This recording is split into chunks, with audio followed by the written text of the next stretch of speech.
I was particularly excited when he made a statement and he said Galamsey, Ghana's biggest headache. And it's been prevalent for a very, very long time. Yeah. So one school of thought is asking that, is he acting a little bit too late? Shouldn't this have been done a very long time ago? Because he's a king who is very revered in this country. Very, very powerful, that anybody at all or everybody listens to. So is it too late in the day? Did we have to sit for things to get this bad for him now to start leading the charge? Or it is still in good time? As a king that is very revered in this country, would we be able to make some inroads now that he wants to lead the charge?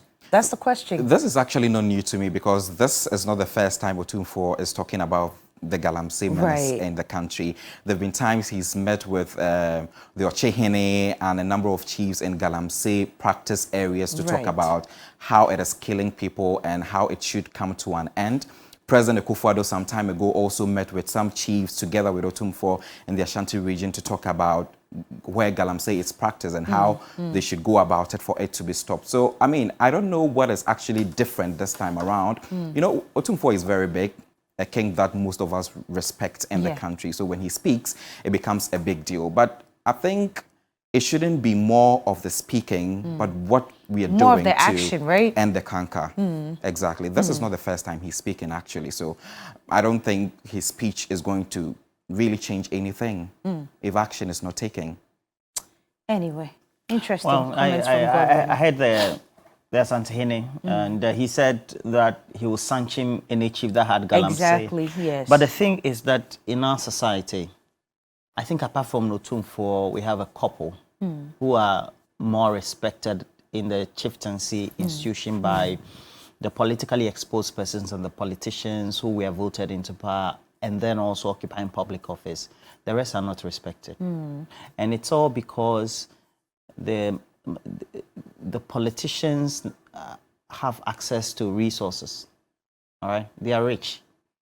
And we used to respect or revere our community chiefs, not because we respected chieftaincy institution, but we revered the position that they held in our society.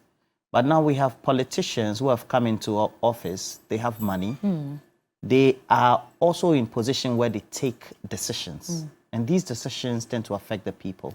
And because they are bigger than these chiefs, the chiefs rather are kowtowing to these politicians. And that's the reality. How many of such chiefs we have, apart from Otumfuo, who can speak truth to power, and then they'll be listened to by the politicians. And that's the reality. It's just a few. All this foolishness that is taking place across the country is because the politicians are abusing their power.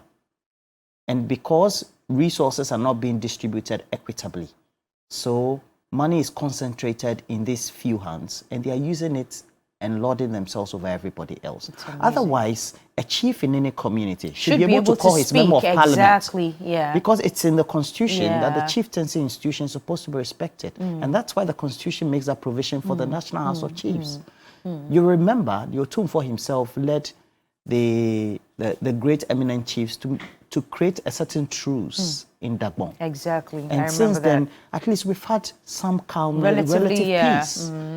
And it was undertaken within the Akufo administration. Do you understand? Yes. And that's the reality. Back in the day, because of our customs and traditions, we respected the chiefs, no matter how low they were within the echelon of chieftaincy.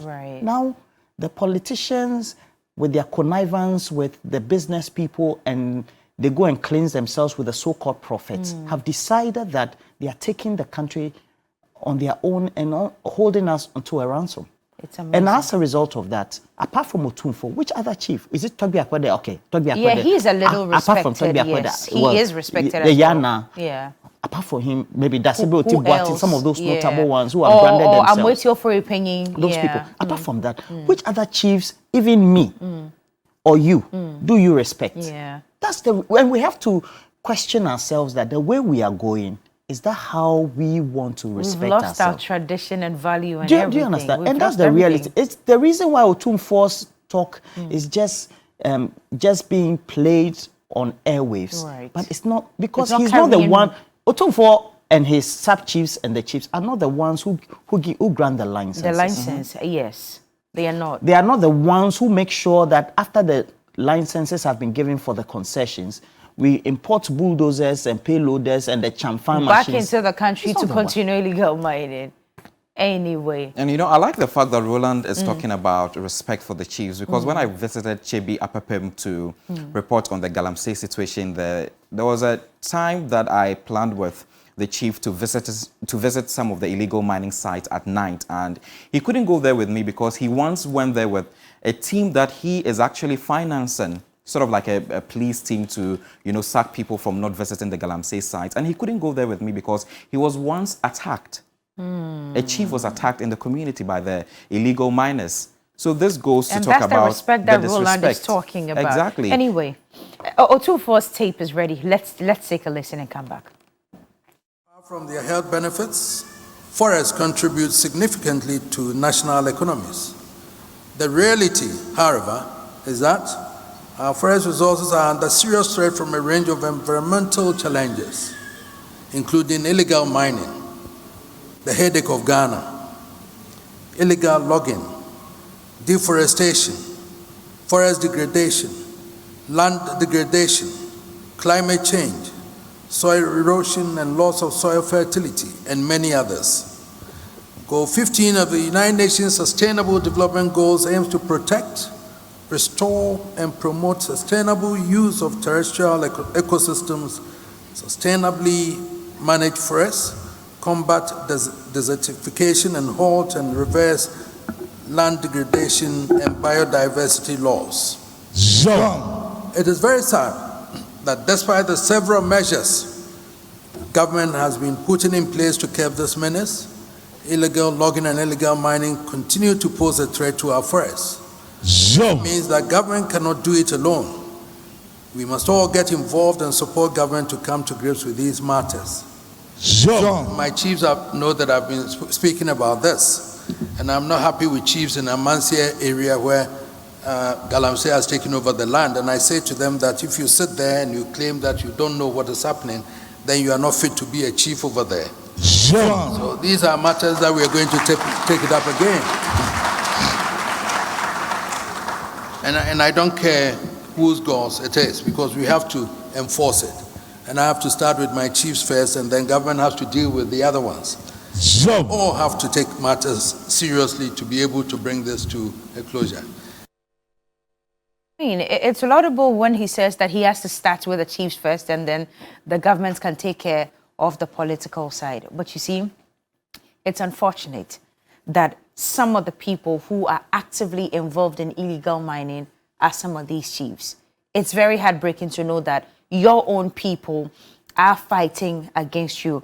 The other day when that Chimpemhene of Suhum was speaking, he says that he believes that any chief who is caught doing illegal mining must be destood, because how so is it that you who's supposed to be the leader are the one or is the one involved in this illegal act?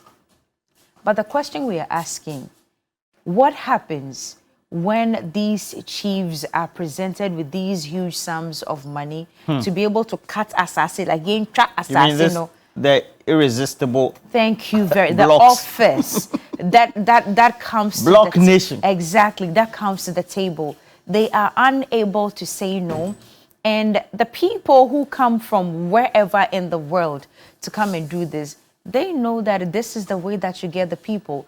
You put money on the table they cannot say no to, and you betray assassin now. For how long?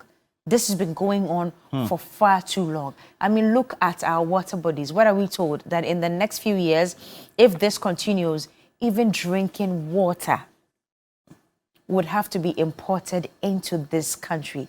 I can imagine the tons and the tons that we would have to bring into this country to be able to cater to all of us. What isn't Ghana blessed with? What natural resource don't we have? Did we have to sit to this point where we may even have to import water? We are losing our brothers and sisters to this illegal mining on a daily basis. Roland.